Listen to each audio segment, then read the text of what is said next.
Surprise basically कोई भी चीज़ आपकी एक्सपेक्टेशंस से कम या एक्सपेक्टेशन से ज़्यादा अगर हो जाए तो इंसान के अंदर एक इमोशन या एक फीलिंग ऑफ सरप्राइज़ जो है वो आती है, क्योंकि वो ये चीज़ एक्सपेक्ट नहीं कर रहा था जो कि वो हो जाती है। आमतौर पे हम लोग जो वर्ड सरप्राइज़ है वो यूज़ करते हैं किसी पॉजिटिव एस्पेक्ट ऑफ अनएक्सपेक्टेडनेस में, ठीक है ना। यानी कि I was surprise to meet him, या फिर कोई कोई पेरेंट आ रहा हो काफ़ी सालों बाद अपने घर और वो घर वालों को बताए ना, बच्चे कैसे देख के जो खुश हो जाते हैं, तो ये एक सरप्राइज़ की फीलिंग है। और हाँ, आम तौर पे हम सरप्राइज़ को पॉजिटिव चीज़ों के लिए यूज़ करते हैं, लेकिन इसी का एक सिनोनिम है शॉक। तो शॉक जो है आम तौर पे हम उसके नेगेटिव एस्पेक्ट के लिए यूज़ करते हैं कि अगर अनएक्सपेक्टेशन जो है वो नेगेटिव है तो हम शॉक यूज़ करते हैं कि आपकी एक्सपेक्टेशन थी किसी से कि वो बहुत अच्छा आदमी है और जो है वो किसी गैदरिंग के अंदर आपसे बदतमीज़ी कर ले, या तो आप कहते हैं वो shock to see his behaviour या shock to see her behaviour. तो होता वो सरप्राइज़ ही है बेसिकली, क्योंकि आपकी एक्सपेक्टेशन मीट नहीं हुई। हमारी ज़िंदगी में रोज़मर्रा में ऐसे इवेंट्स हो रहे होते हैं कि जिसके अंदर आपकी एक्सपेक्टेशन मीट नहीं हुई होती और आप उसके अंदर सरप्राइज़ या शॉक हो रहे होते हैं साथ साथ। तो कुछ कभी कभी ऐसे इवेंट्स आते हैं जिसका इम्पैक्ट या उसका मैग्नीट्यूड बहुत ज़्यादा होता है, आपको वो याद रह जाते हैं। जैसे कि मैं बहुत ज़्यादा ट्रैवल करता हूँ, तो कभी कभी ट्रैवल करते वक्त एक ऐसी लोकेशन पे जहाँ पे आप एक्सपेक्ट नहीं करते हो कि कोई या मिसाल के तौर पे आप बलूचिस्तान में क्या एक्सपेक्ट करते हो, हर जगह मट्टी धूल पीले पहाड़, सही है ना। या कराची के अंदर भी आपने कोई नेचुरल ब्यूटी तो रही नहीं है, लेकिन अगर मैं कराची में आपको एक ऐसी लोकेशन ले जाऊं जहां पे कंप्लीट ग्रीनरी हो, जहां पे वाटरफॉल हो, तो आप बोलेंगे कि मैंने तो कभी ज़िंदगी में सुना ही नहीं है और ये कराची में पॉसिबल कैसे, और आप उसको देख के एक्सट्रीम लेवल की आपको हैप्पीनेस होगी, ठीक है। तो इसके अंदर में अपने ट्रैवलिंग के अंदर काफ़ी ज़्यादा मुझे सरप्राइजिंग एक्सपीरियंसेस होते हैं, और आप चलते चलते आपको एक चीज़ दिखती है और आप जो ना बिल्कुल बौखला जाते हैं, और आप सब कुछ छोड़ के अपनी राइड को बंद करके अपनी, अगर आप ड्राइव करें उसको रोक के आप उतरते हैं, उसकी पिक्चर आप लेते हैं कि इस मेमोरी को मैं प्रिजर्व करूं। तो एक बहुत ही प्लेजेंट एक्सपीरियंस होता है कि आप जो हैं वो एक आप डेजर्ट के अंदर चल रहे अचानक से आपके सामने एक ओएसिस आ जाए, तो आप जो है बिल्कुल बिल्कुल आप खुश हो जाएंगे, क्योंकि वो आपका मूड बिल्कुल बदल देगा, ठीक है। आप ड्राइनेस के अंदर चलते चलते आपको फ़ौरन से जो है वो एक ऐसा एक्सपीरियंस मिला जिसने आपको बिल्कुल अंदर से रिफ़्रेश कर दिया। बेसिकली ये जो इमोशंस की बात है ना, बेसिक इमोशंस क्या हैं, ये डिफरेंट रिसर्चर्स के डिफरेंट कंक्लूजन्स हैं कि उन्होंने ह्यूमंस को किसी तरह से किसी एस्पेक्ट से स्टडी किया, किसी डिफरेंट मेथोडोलॉजी के थ्रू उनको स्टडी किया, और वो किसी कंक्लूजन पे डिराइव करते हैं। तो ये किसी एक साइकोलॉजिस्ट का ख्याल हो सकता है कि इंसानों के बेसिक 6 इमोशंस हैं, या कोई कहता है 8 इमोशंस हैं, फिर वो लिस्ट को अपनी रिवाइज करते रहते हैं। तो सरप्राइज़ डेफिनेटली एक बेसिक इमोशन है, क्योंकि जो हैप्पीनेस है सरप्राइज़ के बाद आएगी, लेकिन वो जो आपका उस वक्त एक फ्रैक्शन ऑफ सेकंड के लिए आप फील करते हो कि जो आप एक्सपेक्ट कर रहे थे उसके अलावा कुछ हो गया, सही है ना। ये वाली जो फीलिंग आती है ना, ये आपको हैप्पीनेस नहीं देती, हैप्पीनेस के बाद आ सकती है, फियर इसके बाद आ सकता है। या मिसाल के तौर पे किसी किसी लड़की की शादी हुई और वो ये एक्सपेक्ट करी थी कि उसका शौहर बहुत अच्छा होगा उसके साथ, और वो कोई ऐसी हरकत कर दे जो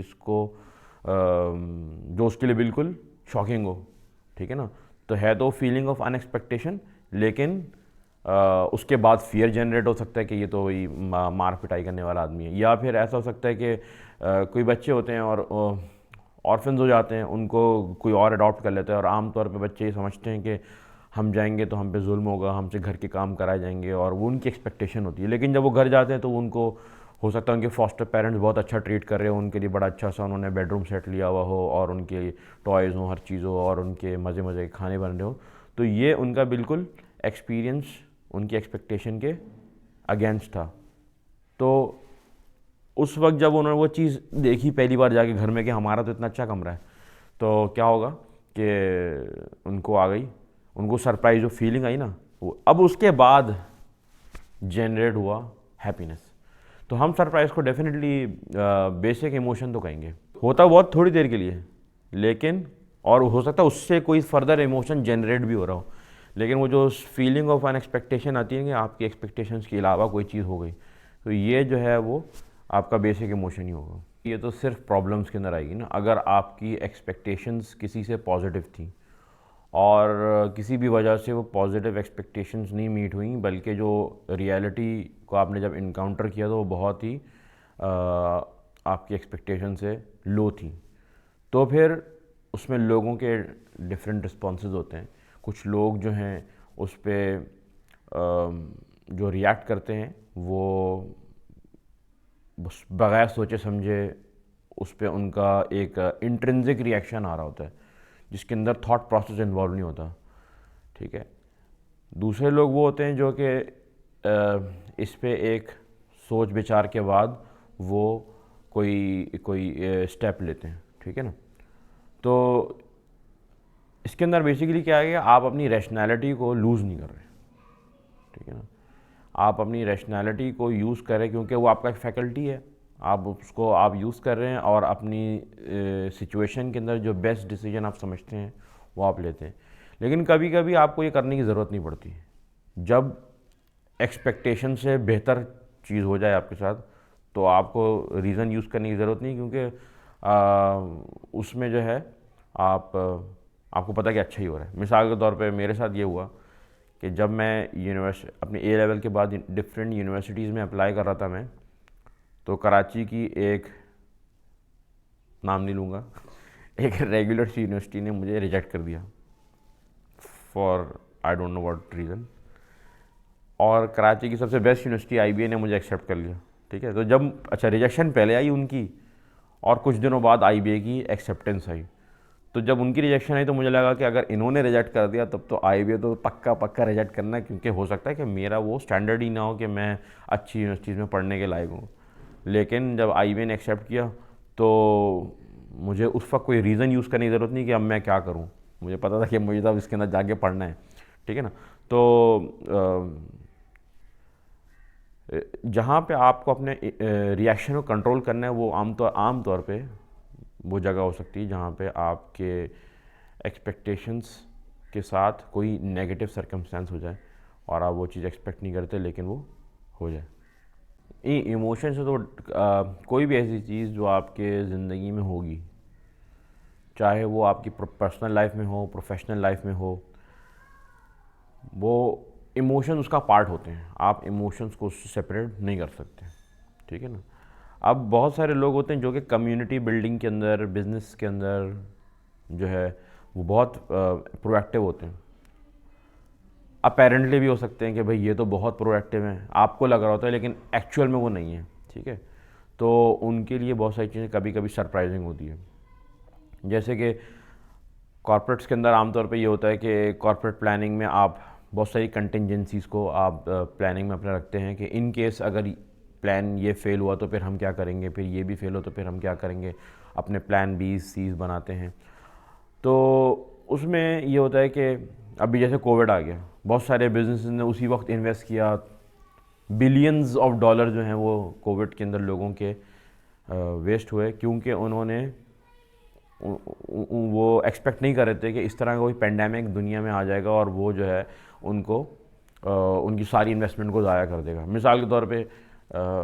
पाकिस्तान के अंदर कोविड लॉकडाउन जो लगा वो मार्च 2020 में लगा, ठीक है ना। अब फॉर एग्जांपल किसी रेस्टोरेंट ने